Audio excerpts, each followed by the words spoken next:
Olá, seja muito bem-vindo ao Sacadas para Empresários. Aqui a gente vai discutir estratégias e conhecimentos para que empresários se estressem menos e tenham mais lucro. O episódio de hoje a gente vai falar sobre os MEIs, que na verdade o MEI, quando ele desenquadra, muitos dos empresários veem isso como algo horripilante, digamos assim, e eu vejo como uma oportunidade, né? Para quem não sabe, o microempreendedor individual, deixa eu arrumar aqui, o microempreendedor individual ele tem um limite de faturamento, né? O faturamento anual tem um limite de R$ 81 mil. Porém, se você começou as suas atividades no decorrer do ano, esse valor ele é proporcional. Porém, o microempreendedor foi criado para que motivo? Para que os empresários saíssem da informalidade, né?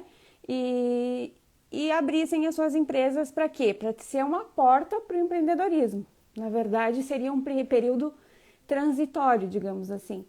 E muitas pessoas usam disso, né, para entrar no empreendedorismo. Isso foi bom, isso abriu muitas portas, isso encorajou muitas pessoas a entrarem no empreendedorismo, né, abrirem suas empresas, mesmo que sejam pequenas, enfim.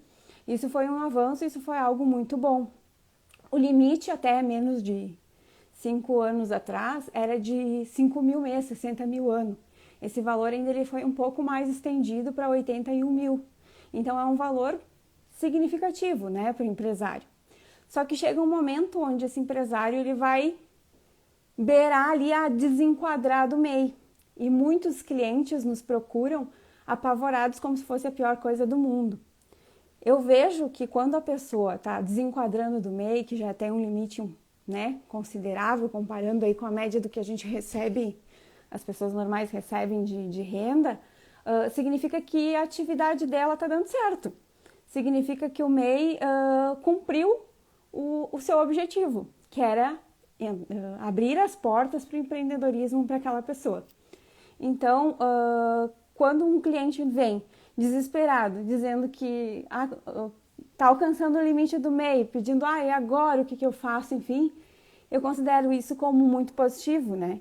Por quê? Porque a partir daquele momento ele vai parar de pensar como empresa pequena, ele vai parar de ser restrito àquele nível de faturamento e vai poder, né, projetar a sua empresa para a expansão. O que muita gente pensa e que acaba recuando é que sim, quando tu desenquadra do microempreendedor individual, tu acaba tendo um custo mais do que tu estava acostumado. Então, por exemplo, o microempreendedor ele paga uma única guia de imposto. Nesse imposto contém ali o valor do INSS, então a contribuição previdenciária desse empresário, né? Que é 5% do salário mínimo, hoje seria R$ 55, o imposto da prefeitura, que seriam R$ 5, e imposto para o estado, que seria R$ 1. Então, é claro que o máximo que a tua guia de imposto vai ser é de R$ 61 e é um valor fixo, digamos assim, né? Até que não altere o valor do salário mínimo, que tu vai pagar o ano todo, independente se tu faturou ou não. Como o MEI tem aquela questão de não ser obrigada a tirar nota fiscal, por exemplo, para pessoa física. Então, independente se teve um mês que tu faturou R$ 1.000 e um mês que tu faturou 6 mil, 7 mil, tu vai pagar o mesmo nível de imposto. O que acontece é que o empresário, né, ele está acostumado com esse valor baixo e quando chega perto de ultrapassar esse limite de faturamento, acaba, né? O que acontece de diferente? O imposto que o empresário vai passar a pagar é em cima do faturamento dele. Se naquele momento o empresário ele tinha a opção de não tirar nota fiscal para a pessoa física, a partir do momento que tu desenquadra a tua empresa, tu é obrigado a emitir nota fiscal para todas as operações. Então, você vai pagar imposto sobre todas as operações de saída ou prestação de serviço que a tua empresa tiver. Então, essa mudança vem com outras coisas. Por exemplo, quando tu está pagando a guia do MEI, junto tu está pagando tua contribuição para o INSS. Se você não tiver no MEI, você vai ter que ter um Prolabore.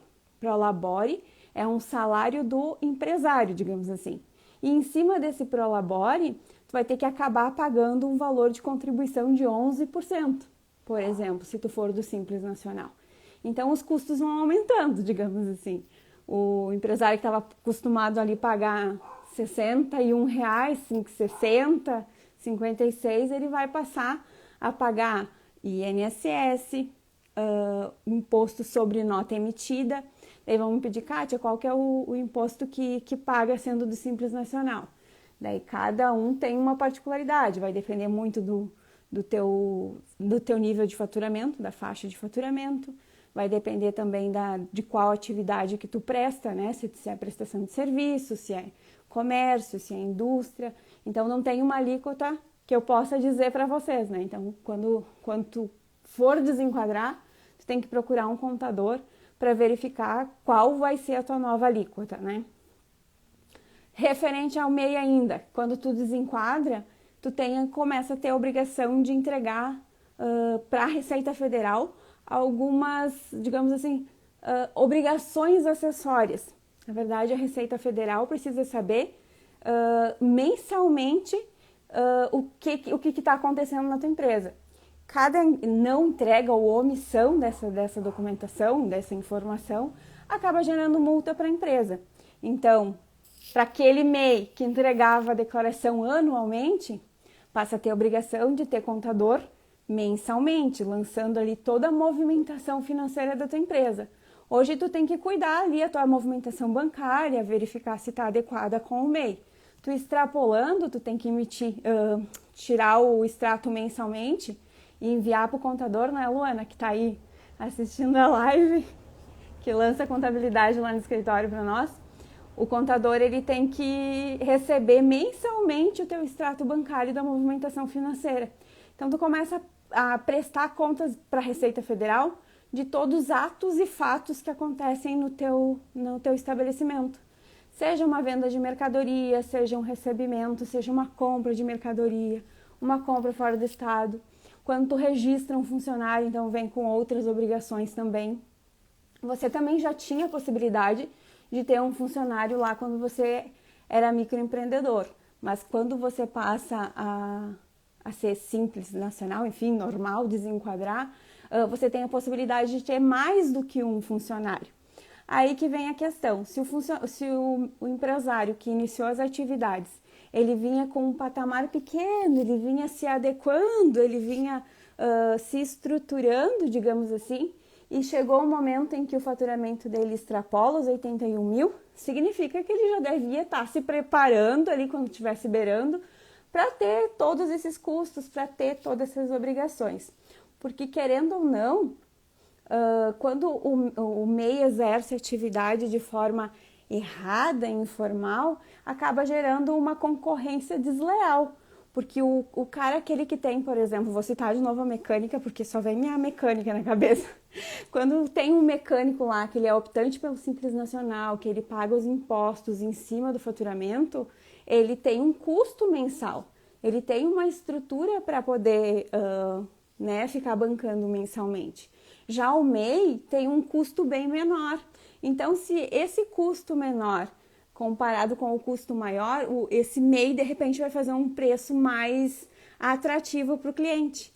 Sendo que, querendo ou não, de repente, eles têm o mesmo nível de faturamento.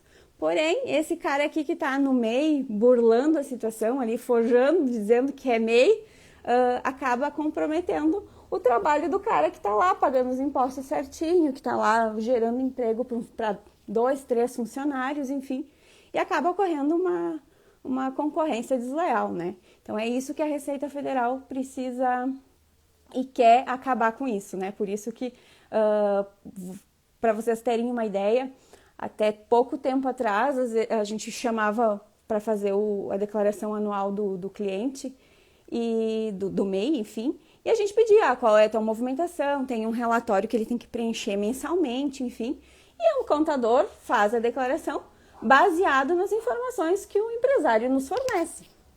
Porém, para nossa surpresa, houve alguns clientes que não sei, de repente se perderam, enfim, e não se deram por conta que a movimentação bancária de venda de cartão de crédito foi superior ao limite.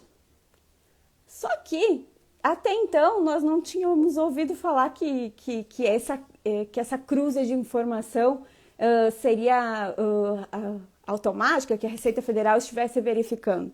Porém, a prefeitura do nosso município começou a verificar essa movimentação financeira das vendas por cartão de crédito e desenquadrou alguns dos clientes pelo fato de nós, contadores, enfim, através da informação do cliente, ter informado um valor, por exemplo, dentro dos 81 mil e o cliente passou a 90, 100 mil.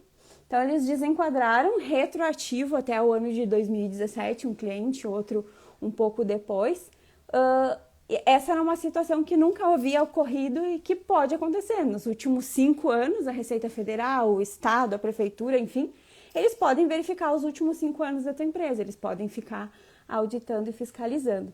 Então, se tu tá faturando mais do que 81 mil, não vê isso como uma situação ruim, vê como uma situação boa.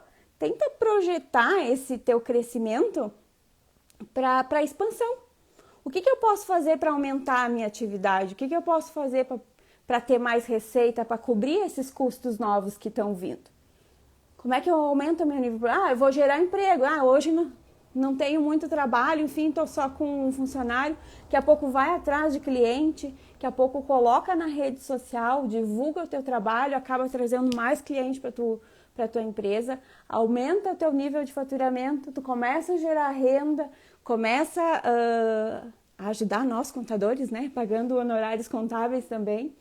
E é uma cadeia, gente. Uma empresa, quando ela gera emprego, ela gera renda, ela gera imposto, é uma coisa muito boa.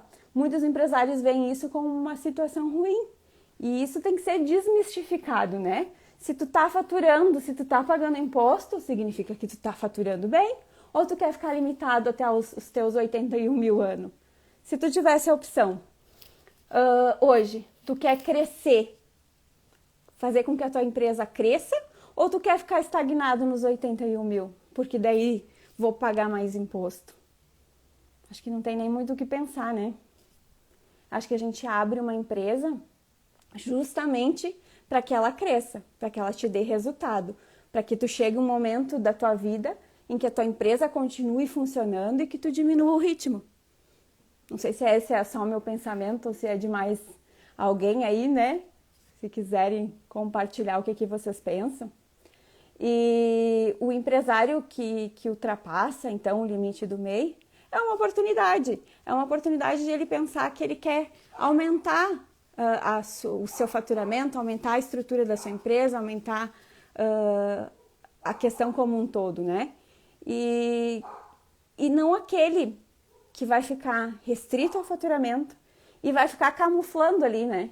Vai ficar camuflando quando eu digo, então eu não vou passar. Tem cliente que faz tudo, tem, que nem diz a Ieda, eles pedem conselho para fazer as coisas boas, porque as erradas eles já sabem de cor e salteado, né? Sabe mais que a gente, daí às vezes ligam lá, porque fulano faz dessa forma.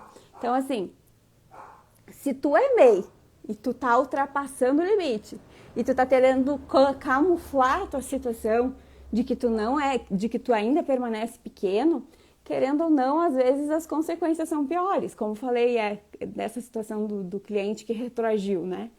Ou até a tua questão patrimonial. Daqui a pouco a tua empresa começa a ir bem e tu compra um carro. Daqui a pouco tu compra uma casa. E daí como é que tu vai justificar todo esse aumento de patrimônio se tu tá limitado aos 81 mil reais no ano? Né? Então não adianta camuflar muito, porque a Receita Federal ela já tem todas as informações que ela precisa. Ela só precisa do tempo para cruzar as informações.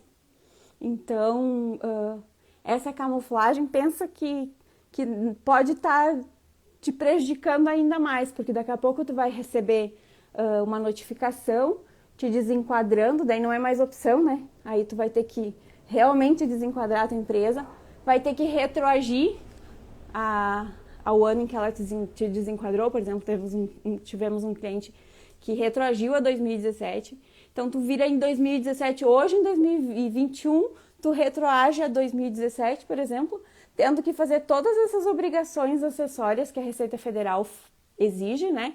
Então, significa que a empresa tem que entregar a declaração do Simples Nacional mensal e retroativo e ainda pagar multa por não ter feito no prazo. Então, pensa aí comigo, já vai pagar multa, vai gerar imposto em cima do faturamento que tu omitiu e o que tu teve. Então, assim, tenta fazer dentro da legalidade e pensar que o MEI é um regime que é para quem quer entrar no empreendedorismo, para tomar fôlego para poder crescer. E não usa disso de má fé para que a gente gere aquela concorrência desleal e que outros empresários aí que estão aí batalhando também no dia a dia não tenham esse benefício também, né? Ainda dentro do tema que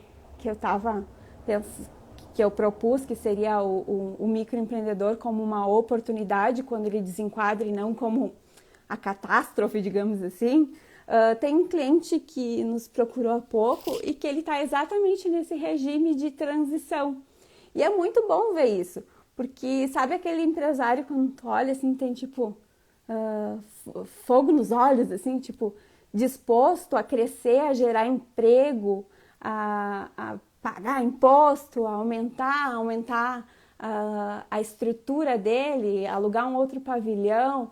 Então isso é muito interessante, isso é muito bom e só tem a crescer, porque quando a pessoa ela não se restringe, tá, aos 81 mil, não fica ali né?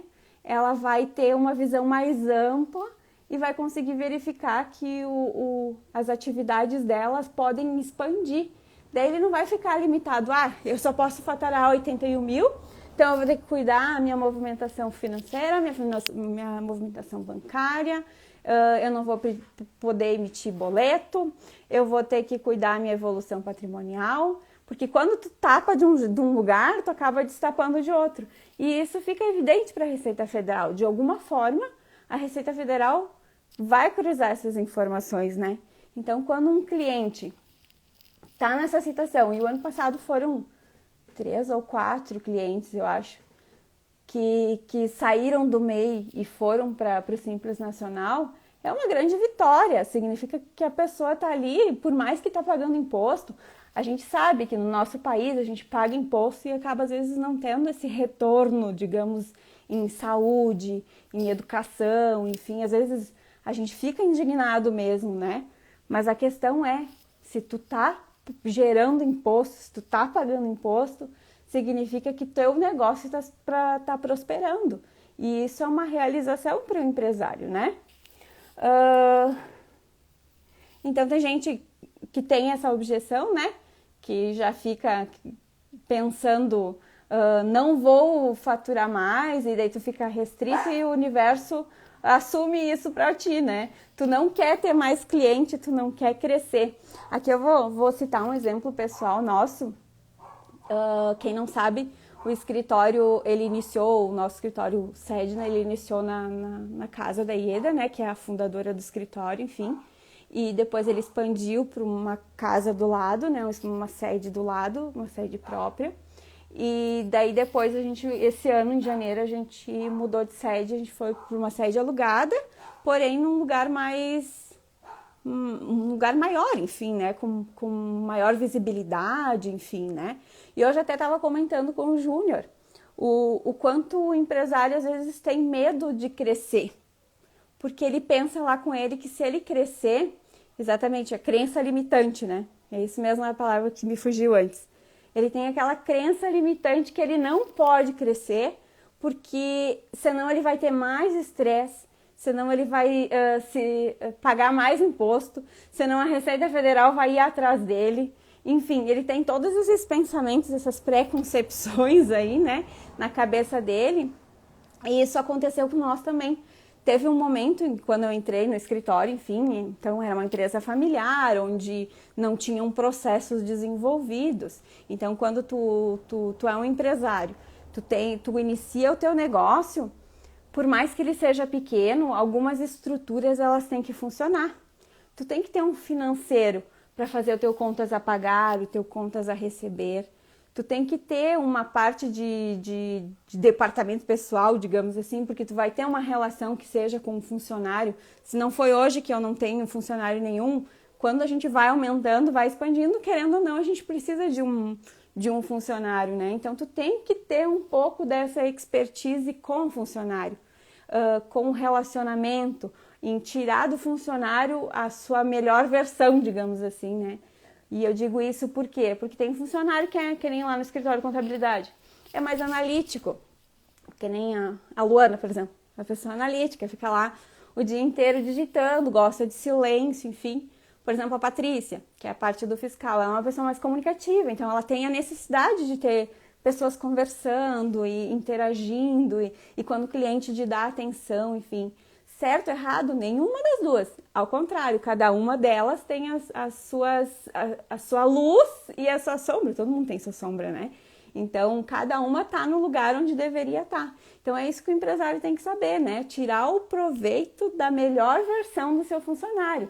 Quando o funcionário tá ali com algum problema, com alguma limitação, ir lá, instigar, enfim. Então, a questão de pessoal é isso, a questão de marketing, por exemplo. Lá no escritório, por muito tempo, a gente teve o marketing boca a boca. Funcionou muito, funcionou muito. A Ieda era uma pessoa que ela tem na essência dela aquela coisa de mãezona, né? De abraçar todo mundo. E os clientes percebem isso, né? Identificam isso como uma marca nossa, digamos assim, né? Por causa da Ieda. E muitos dos clientes que nós temos foi indicação de outros clientes. Isso é muito bom, mas ele está ainda restrito, porque eu posso usar essa arma e ainda posso usar, por exemplo, as redes sociais. A gente saiu, por exemplo, de onde a gente estava, na sede onde a gente estava, porque a gente ficava, inclusive, numa rua sem saída. A gente, por mais que colocasse a placa lá no fundo, acabava que o cliente só chegava ali, se conhecia, se sabia que existia o escritório ali, senão acabava não chegando. E hoje, com as redes sociais, essa semana, por exemplo, a Patrícia me falou, fulano falou que te segue lá nas redes sociais. Nossa, a gente, da onde menos espera, aparecem pessoas. A gente recebeu, por essas minhas interações aqui em rede social, em entregar conteúdo, entregar meu conhecimento, porque eu acho que o conhecimento, ele sempre agrega para todo mundo, né? Então, eu não estou perdendo nada, ao contrário. Quanto mais meus clientes souberem sobre o dia a dia das empresas deles, o que eles podem fazer para melhorar, as sacadas dos empresários, melhor é para mim, porque daí meu cliente vai crescer e nós vamos crescer juntos e vamos ter resultado junto. Então, as redes sociais, elas são, se tu não tá usando, tu tá deixando dinheiro na mesa. Por quê? Porque hoje em dia, se tu for em qualquer lugar, por exemplo, se tu for ali no meu quarto, no quarto do meu filho, ele tá lá, no celular. Todo mundo tá na rede social. Todo mundo tá no celular. E o tempo que as pessoas estão ali passando, elas ficam analisando. E, inclusive, a forma como tu se porta na rede social. Se, por exemplo, eu tenho um perfil na minha rede social e eu coloco que ele é profissional, por exemplo, meu, tem coisas que não cabem muito no meu perfil mais, então que eu evito de fazer. Por quê? Porque o meu cartão de visitas hoje é minha rede social, né? E então tem algumas coisas que chamam mais atenção e tem coisas que são boas de não fazer, digamos assim, né? Porque tu vai estar passando uma imagem que tu não quer para o teu cliente. Então, o microempresário ele tem que entender também dessa parte de marketing, de redes sociais, de relacionamento com o funcionário, como eu falei, da parte de contas a pagar, contas a receber. Uma nota fiscal, se ele tem um funcionário, de repente, eu não gosto dessa parte, eu vou passar isso para o meu funcionário. Ok, por mais que tu não saiba tirar nota, tu tem que saber que imposto que incide ali, né? Porque, vias de regra, quando o empresário ele é pequenininho, quem compõe o custo da mercadoria que ele vai vender é ele mesmo. Então, se ele não sabe, por exemplo, que se ele comprar fora do estado, dependendo se for um produto importado, ele vai pagar um imposto na hora que ele compra, se ele não coloca no custo dele aquele valor, ele acaba perdendo dinheiro na venda. Então, assim, o empresário ele tem que entender de um pouco de tudo, digamos assim. E quando ele está querendo desenquadrar do MEI, mais ainda. Eu acho que o que mais faz as pessoas prosperarem, o empresário, e tem estatísticas, né, do próprio Sebrae, que empresas que começam hoje, por exemplo, a empreender, das que começam hoje, 60% em 5 anos fecham as portas. E sabe qual é o motivo? Falta de planejamento. Então, se tu tá aí na tua empresa e tu não sabe nem se tu tá tendo lucro ou não, e liga o botãozinho vermelho porque tem coisa errada. Daí às vezes a gente pensa, não, eu não vou fazer isso porque eu não tenho tempo. Eu só tenho que ficar lá na empresa fazendo a parte operacional. Faltou tal coisa, eu tenho que ir atrás. Eu tenho que dar jeito de entregar o que o cliente comprou. Eu tenho que apagar incêndio, eu tenho que fazer isso, e eu não tenho tempo para ficar fazendo isso, Kátia, de ficar olhando planilha. Eu não gosto de planilha. E daí? Quem é que vai fazer isso por ti? Se não for tu que vai fazer, quem é que vai fazer? Ah, eu vou contratar um funcionário, vou fazer o funcionário fazer. Ok, tu vai estar terceirizando a tua empresa para ele. Tu vai estar dando à disposição do funcionário para que ele toque a tua empresa e faça ela funcionar ou não. Se ele achar que ele está ali para fazer o feijão com arroz dele, ele vai fazer o feijão com arroz e a tua empresa vai ficar sempre no mesmo porte. Eu acredito que todo empresário, ele constitui uma empresa para crescer. E tu acha que se tu tiver como tu tá, bagunçado, sem estrutura, por exemplo, um dia vem um cliente eu atendo de uma forma, outro dia o mesmo cliente vem eu atendo de outra forma, eu não tenho um padrão de atendimento, enfim, a minha empresa ela tá bagunçada, a minha empresa ela tá com falta de controles, a minha empresa sou eu que faço tudo e eu tô sobrecarregado. A minha empresa sou eu e eu não entendo de muita coisa. Eu entendo, por exemplo, eu abri um restaurante, eu sei que eu tenho que fazer a comida, eu tenho que pagar o fornecedor, mas eu só sei disso. Se tu só sabe disso, saiba que tu tem que ter mais conhecimento. Se tu não tem algum conhecimento, às vezes tu tá entrando para aquela estatística dos 60% das empresas que fecham em 5 anos. É isso que tu quer para tua empresa ou não? Eu acho que não, né? Quando a gente era pequenininho, quando a gente estava lá no escritório do lado da Ieda, eu vinha com uma visão de empresa grande, né? E essa visão de empresa grande é de justamente organizar tudo isso. É de fazer com que, por exemplo, quando as meninas chegavam para trabalhar, a Ieda dizia, hoje você faz isso. Hoje você faz isso. Amanhã você faz isso. Entende? Tipo, não tinha... fulano é responsável por isso, ciclano é responsável por aquilo. E isso foi a primeira coisa que a gente alterou. Porque a gente tem que ter responsáveis por setores, né? Então, a primeira coisa que a gente fez, no intuito de organizar a casa... Para que organizar a casa? Para crescer... foi justamente colocar pessoas certas nos lugares certos, né?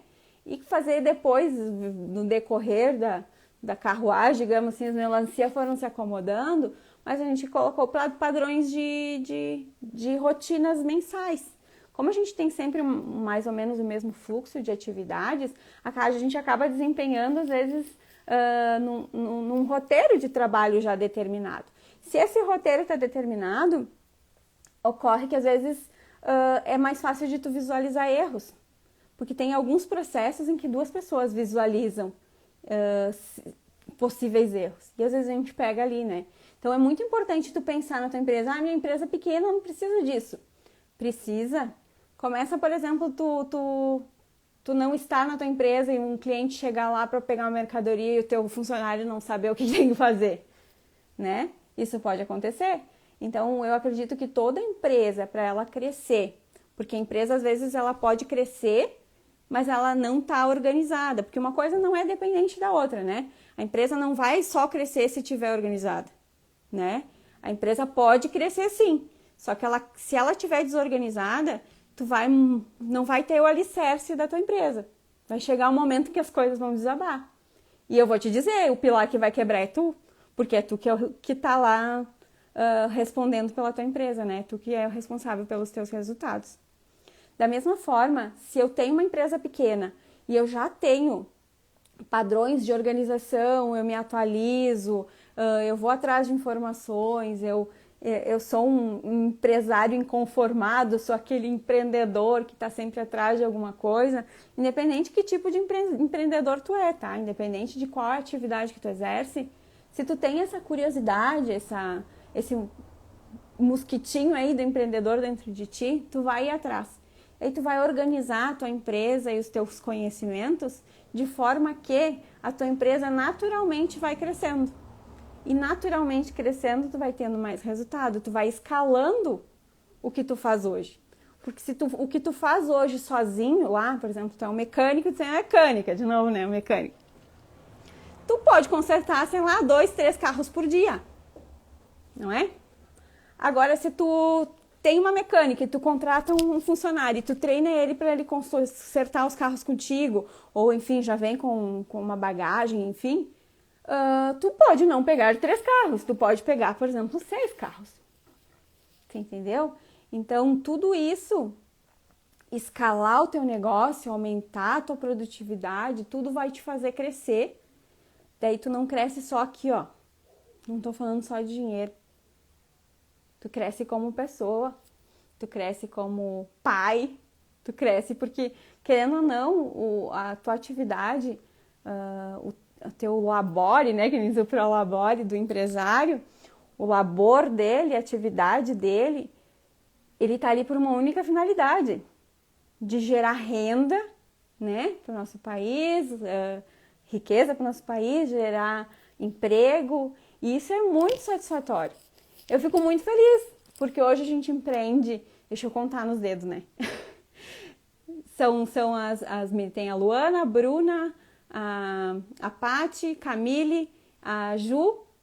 A gente empreende 5 pessoas no escritório e mais 4 pessoas lá na academia. São 9 pessoas que dependem da minha atividade do Júnior acordar todos os dias disposto de manhã para fazer as coisas funcionarem. Né? Então, quando eu digo que é mais do que dinheiro, é mais. Porque se tu tem, por exemplo, a minha paixão como contadora é justamente poder ajudar o empresário a ele crescer, a mostrar que teve algumas coisas que eu fiz no decorrer da minha trajetória e que deram certo. A Ieda também tem uma vasta experiência em um monte de assuntos que deu certo e que pode contribuir. A academia, por exemplo, gera saúde. Temos uma aluna na academia que ela é deficiente visual e ela faz atividade física. Então, olha, não é por dinheiro, não é só friamente dinheiro, é por todo o resto que funciona, né? Entende? É um sentido que dá, né? Tu acordar todas as manhãs quando tu tem um propósito. Já dizia a Ana, que é minha mentora, que vi que passou por aí, que a gente tem que ter um propósito de vida. Porque se a gente acorda de manhã pensando, ai meu Deus, eu quero que chegue a sexta-feira, tu tá aqui para passar na tua vida. Tua vida vai passar, né? E o tempo já tá passando tão rapidamente, né?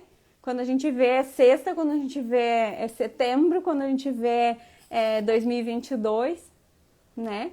Então, a gente está aqui por um propósito, né? Então, que a gente utilize isso todos os dias, em tudo que a gente faz, né?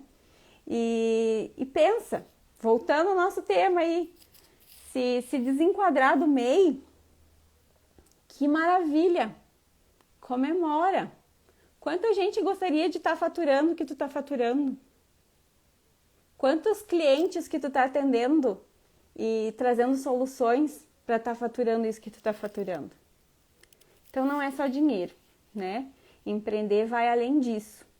E essa era a minha mensagem de hoje, né? Então, quanto ao jeito certo e ao jeito errado de visualizar uma oportunidade, né? Se eu visualizo a oportunidade que eu vou desenquadrar o do MEI como uma oportunidade de crescimento, isso vai me abrir muitas portas. Agora, se eu vejo isso como do jeito errado, né? Como, ah, meu Deus, eu vou pagar mais imposto. Ah, meu Deus, a Receita Federal vai saber tudo que eu faço. Ah, meu Deus, eles vão ter acesso aos meus extratos. Não fica restrito. Pensa que tu veio pra cá para fazer muita coisa, né? Para colocar valor na vida das demais pessoas. Então, minha intenção é dar sacadas para empresário. Acho que hoje foi bem legal, né? Dá um legal aí se tu gostou. E a intenção é aparecer mais vezes por aqui. Não vou dizer assim, ó, que não é fácil vir aqui falar que seja para quantas pessoas que seja, porque agora as pessoas vão passando, né? Aí na headline, vão entrando na rede social, vão vendo, vão saindo conforme o que a gente está falando, mas ele fica gravado no meu Instagram. E ali, no decorrer dos dias e dos meses, muita gente vai olhar e muita gente vai se identificar ou não com o conteúdo, né? Então eu espero que o meu propósito em estar aqui dando sacadas para empresários, para que justamente façam diferença na vida de vocês, né? Que não leve essa crença limitante de que tu tem que ficar como meio o resto da tua vida, que não é esse o caminho, tá bom? Um abraço para todo mundo, uma boa semana.